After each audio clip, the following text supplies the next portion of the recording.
See how they drew it up, but as long as you win, right, Coach, a W? They got the ball in the two best players' hands. One shot it and missed it. The other one went and got it and put it down. Yep.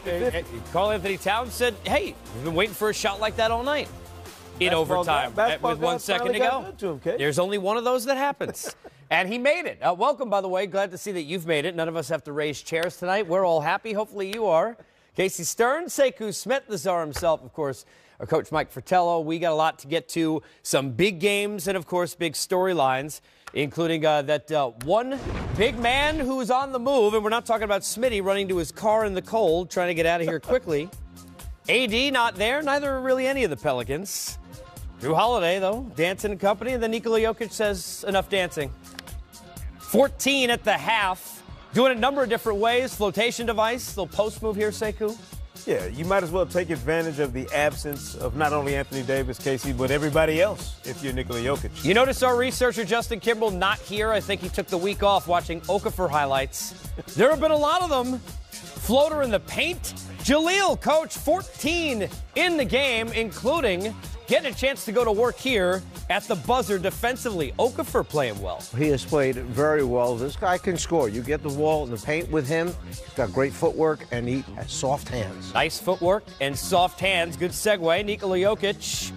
And then he finds Sparty for three. Gary Harris is good, and Malik Beasley, recipient here of some love going the other way. Jokic, Sekou, 8th triple-double of the season here, setting up Beasley for the layup. Yeah, just doing his best quarterback impersonation right there. And you're starting to see the quality of depth of this Denver team now, Casey, as it's getting guys back healthy. You saw Castaway was Tom Hanks in the volleyball. It may soon be Drew Holiday and the volleyball in New Orleans. Changes to come. He will not be one of them, probably. Big contract, big three there. Lead one for Denver. But too much Jokic, coach. He had 20 points, 13 boards. As well as 10 assists. This guy is asserting himself now. He's kind of figuring out, you know what, I might be an all-star caliber player, and he's showing it night in and night out. Hey, Denver, we talk about all these teams in the West and those that are going to step up, and who's got the best chance, ... with Golden State, and we know Oklahoma City has played well. We know, obviously, Houston at times. Denver has continued to be up near the top, and when they are playing balanced in a scoring fashion, and Jokic at least scores a little bit, they seem to win almost every time out. Well, I just think their arsenal of human resources, if you will, the number of different bodies with size, length, and athleticism they can throw at you, Case, is something that not everybody in the West can match. And this is, all the way from Jokic, who's a difference maker, a potential triple-double every night at the 5 spot if we are playing position basketball. If not, then he's your point guard, basically, on this team. And you've got all these weapons for him to use in addition to him taking advantage of whoever's defending him, because there are not many big men in this league or on the planet probably who can match skill-wise what he can bring every night. You know who's been hanging out with David Griffin too long? Sekou Smith, the arsenal of human resources.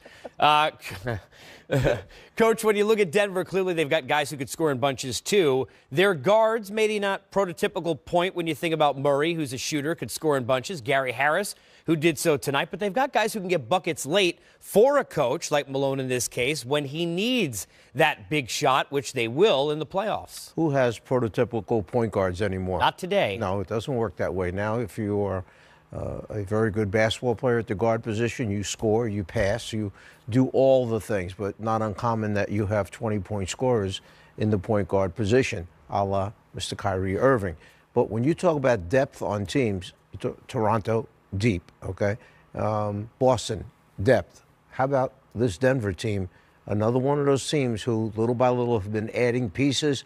Then as the season went on, they got a key piece back again in Will Barton. This is a very good basketball team. The other team, look, Alvin Gentry, who we all love personally, obviously, I thought said what he could say, which is, look, we're not going to fall to pieces, right? We're going to do what we have to do. They've all said it's not personal. They understand that. And AD has been how he's been behind the scenes. But here's the part that I have a hard time with, Sekou, is those who feel like there's some urgency for them, A, to deal him by the 7th, which there's not, and B, like he has to go to the Lakers. I don't care if I'm the Pelicans, where he wants to go. I know that may sound harsh, but it's business. I've got to get the most out of this deal. Otherwise, I'm going from here to all of a sudden way down here with no chance of any return, right? Absolutely. And all you have to do is look at the recent history of guys who have forced their way out of situations. Kyrie Irving, Kawhi Leonard, Jimmy Butler, Paul George. Did any of these guys go where they supposedly wanted to go? No.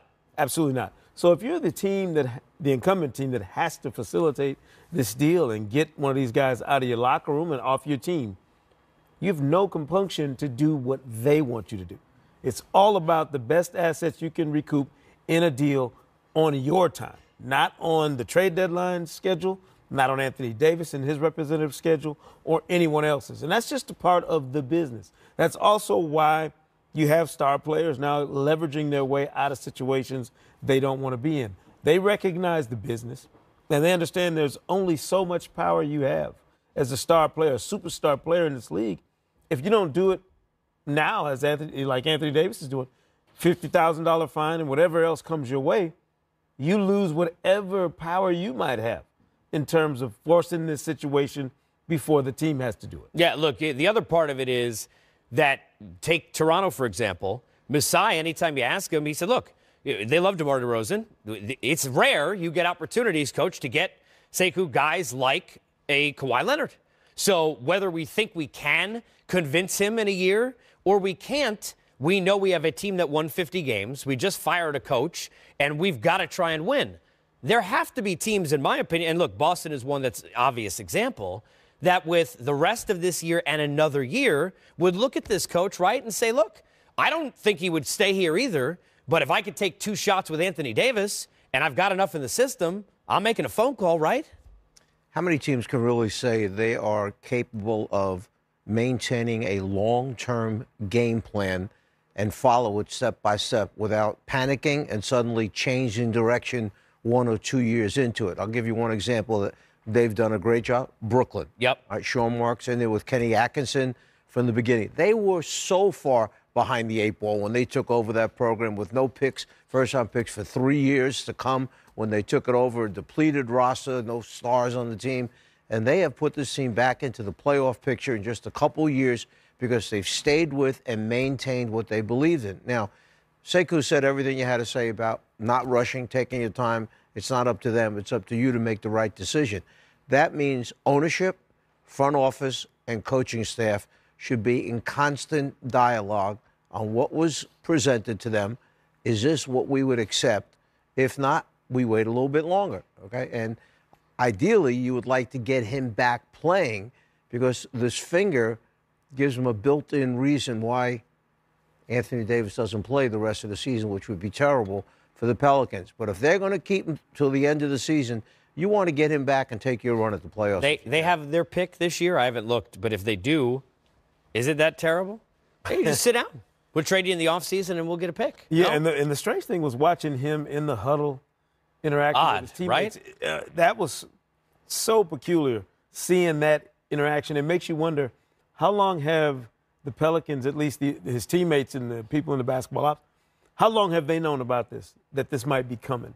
Well, supposedly he took the whole team out to dinner, right? They had yes. The whole team went to dinner. Mr. Davis picked up the check, from what I understand, and tipped kindly to the servers.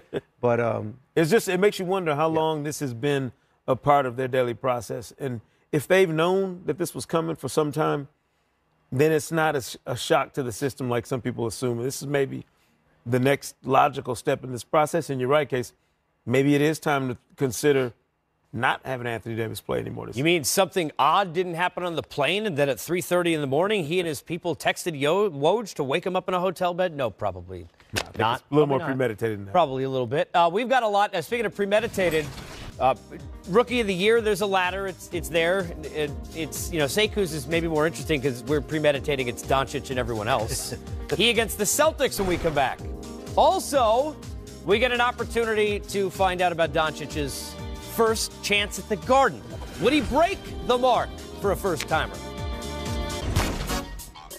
The road ahead presented by Dodge. Here's a look at the next 5 for the Utah Jazz, who are fighting for a playoff spot in the West.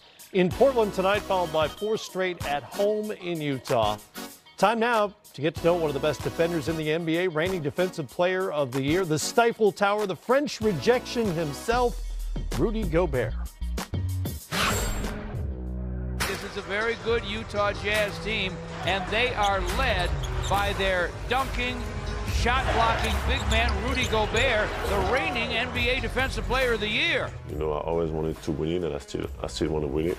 But it's a team game, and you know, if your teammates don't play defense, there's no way I could have won it. Let's talk, fellas. Talk. Utah turning up the heat. The effort we put in every night really helped us as a team and helped me individually to get this award.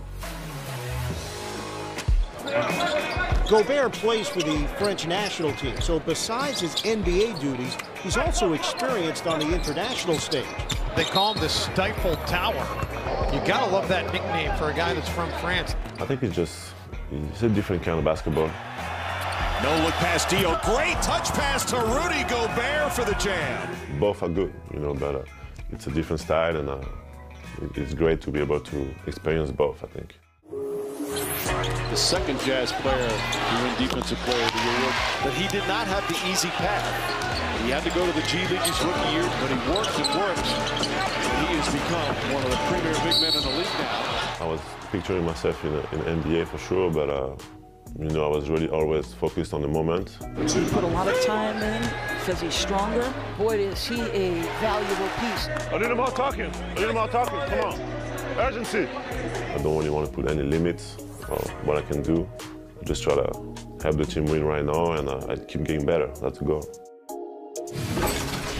All right, guys, the Jazz been playing well here lately, so have the Portland Trail Blazers. Decided to have a little fun with this West Coast game tonight. We're going to play over-under. You know how over-under works. I'll give you a number, you tell me over-under. It's very simple. Play along at home if you like. Over-under, 3.5 Rudy Gobert blocks tonight against the Blazers. Grant Hill. I will say with my answer, Matt, under. Survey says? Under. I say under because I think the ball is going to be in McCollum and Lillard's hands a lot. They're very crafty. They're not going to get to the paint. Utah's a great defensive team. They like to funnel the ball, much like Smitty did with Dikembe back in the day. But they will do their damage from the perimeter and the mid-range and stay away from Rudy Gobert inside. Okay. Ditto. Yeah, next. Okay. I would say under as well, simply because his season average is under 3.5. And same what Grant said. Yeah. Over-under, 50 combined points for Damian Lillard and C.J. McCollum. I'm going over. Okay. The reason why is I love Donovan Mitchell, but I think it puts a lot of pressure on Ricky Rubio had to guard the other guard, and I think combined they will have more than 50. Okay. Ditto. Also ditto. I just think these two guys are so good. So much is relied on them. We can pencil them in for 50. It's who's going to be the third scoring option. That's the big question always with Portland. Two average 47 combined points on the season.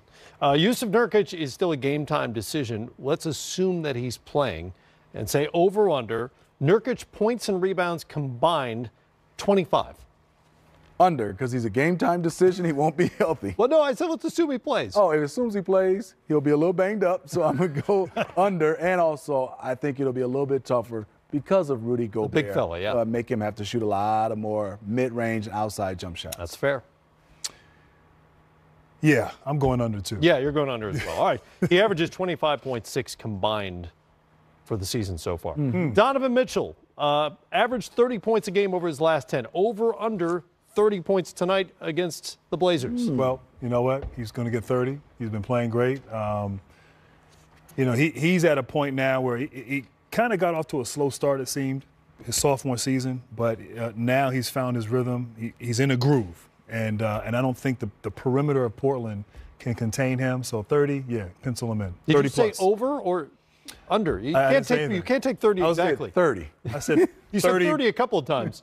Plus. Over. So over. Yes. The word I'm looking I didn't for. clarify. I was thinking over. But judges articulate. The judges say yes. Kel said yes. We're looking for the word Kelsey over. said yes. We're looking for over. Yes. I'm going over. And I think what Grant said is they started off slow, and he was playing subpar to what we saw his performances last year. He started with the ball in his hand. He started putting up big numbers. They started winning. So you got to stay with that formula, and I think he'll be a big number. He's playing against two big-time guards. He's going to want to come out and play extremely well. He'll have more than 30. 24 plus in 12 straight games. The last Utah Jazz player to do that was Karl Malone back in 1995. Over and under, Joe Ingles, 4 more fast break points for you, man. I'm giving you one. I'm always go under on that. Gotcha. I don't know what his actual number is. I'm just guessing. Yes, you just guessing. I'm guessing it's anything fast and Joe. It's fairly small. And Joe does a lot of things really well. Sprint, not necessarily. Not at all. All right, segment.